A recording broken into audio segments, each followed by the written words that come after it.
Continuando, a gente viu lá, né, essa última parte do primeiro objetivo, que é essa garantia de um salário mínimo, que a gente vai ver que aqui é onde entra o BPC, que algumas pessoas, né, têm, que é uma forma de poder sobreviver, né, e a gente vai ver, sim, que é algo designado para pessoas com deficiência e com idosos, e a idade é 65 anos, a partir de 65 anos.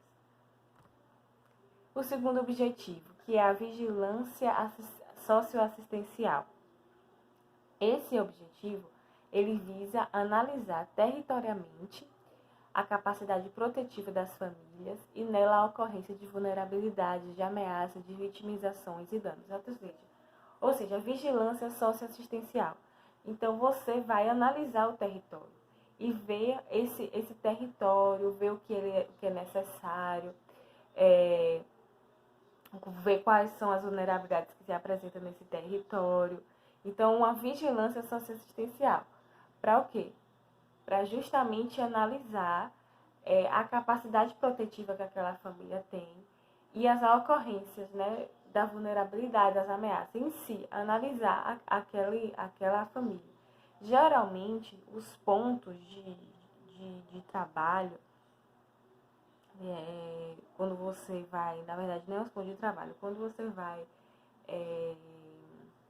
consolidar um CRAS numa determinada cidade, segundo a lei, geralmente você tem que analisar a territorialidade e que esse CRAS ele esteja geralmente com mais acesso aos lugares de maior vulnerabilidade. Então, eu tenho que colocar em um ponto estratégico para que esses bairros,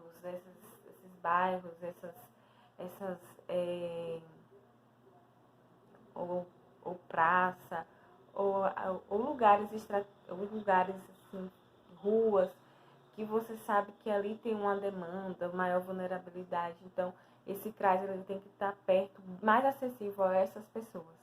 Então, até a questão da localização, por exemplo, de você construir um CRAS ou alugar uma casa, é necessário visar isso também. E o terceiro objetivo é a defesa de direitos, que visa garantir o pleno acesso aos direitos no conjunto das provisões socioassistenciais. No artigo 3º, a gente vai ver algo bem importante, é quais são as entidades, né, que são consideradas para esse trabalho. Considera-se entidades e organizações de assistência social aquelas sem fins lucrativos. Isso se repete tanto no SUAS como no SUS. Tanto no SUS, as entidades e organizações, elas têm que ser sem fins lucrativos, bem como no SUAS. Então, ela considera-se entidades e organizações de assistência social aquelas sem fins lucrativos que, isolada ou cumulativamente, prestam atendimento e assessoramento aos beneficiários abrangidos por esta lei, bem como os que atuam na defesa e garantia dos direitos. Agora vamos falar sobre os princípios que estão ordenados na LOAS. Os princípios são supremacia do atendimento às necessidades sociais sobre as exigências de rentabilidade econômica. Então, sempre você vai dar privilégio ao que é mais urgente. Nesse caso, e na LOAS, não que as duas coisas não sejam importantes, mas o que você tem que dar primeiro privilégio, né? Você tem que se dispor ao atendimento das necessidades sociais.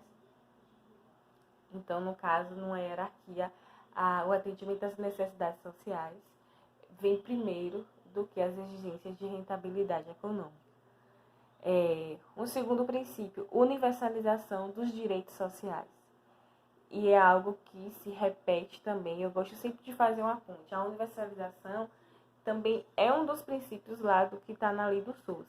Aí, se a gente for parar para lembrar, a psicologia social comunitária, ela ganhou muita força no processo de redemocratização do país E como ela tem muito base na Constituição, que foi nesse período, a gente tem que lembrar também que a própria lei do SUS, a Lei 8.880, se eu não estou enganada, ela também, ela também surgiu nessa época.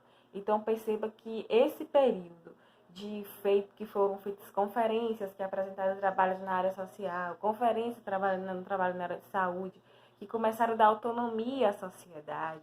Eu vi a sociedade e a psicologia social comunitária teve uma importante influência em trazer a comunidade nesse sentido ativo.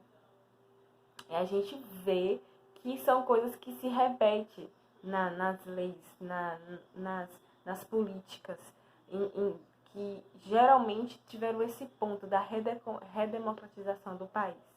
Então, a gente vê a universalização dos direitos sociais, a fim de tornar o destinatário da ação assistencial alcançável pelas demais políticas públicas. Então, é algo universal, não tem...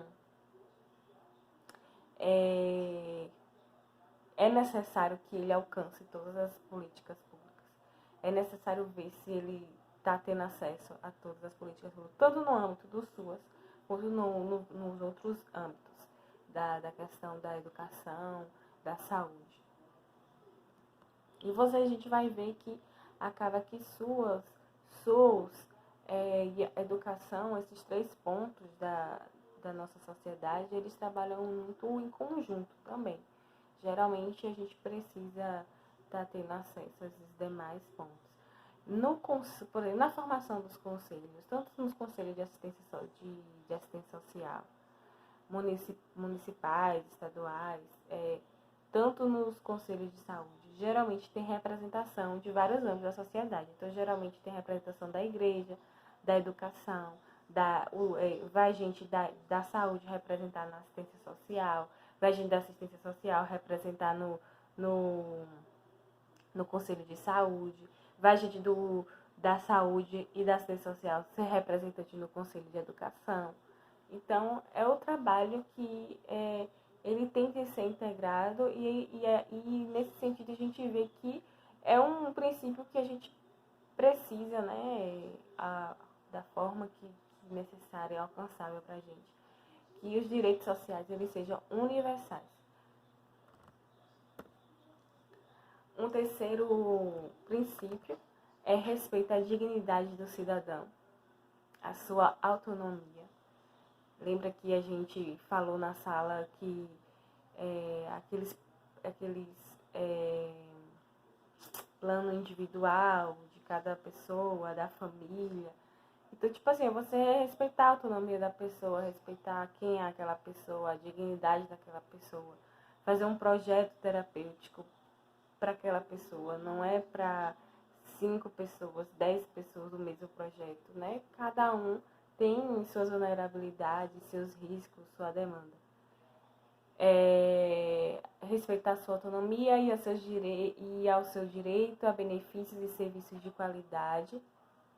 A gente vê isso dentro das políticas do CRAS e do CREAS, que essa questão de oferecer o serviço de qualidade, o profissional, respeitar o cidadão, a autonomia, bem como o respeito à convivência familiar e comunitária.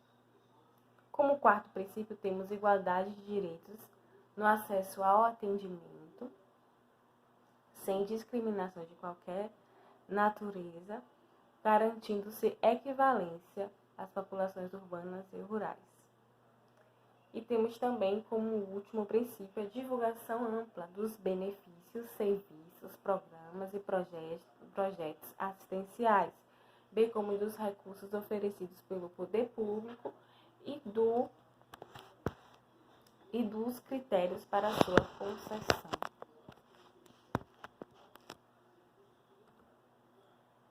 As diretrizes. Na LOAS temos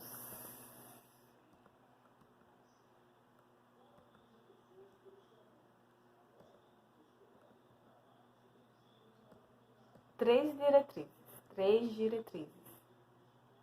A primeira diretriz, que eu já até falei para vocês sobre esse aspecto, que é a descentralização política, administrativa para os estados, o Distrito Federal e os municípios, e comando único das ações em cada esfera de governo.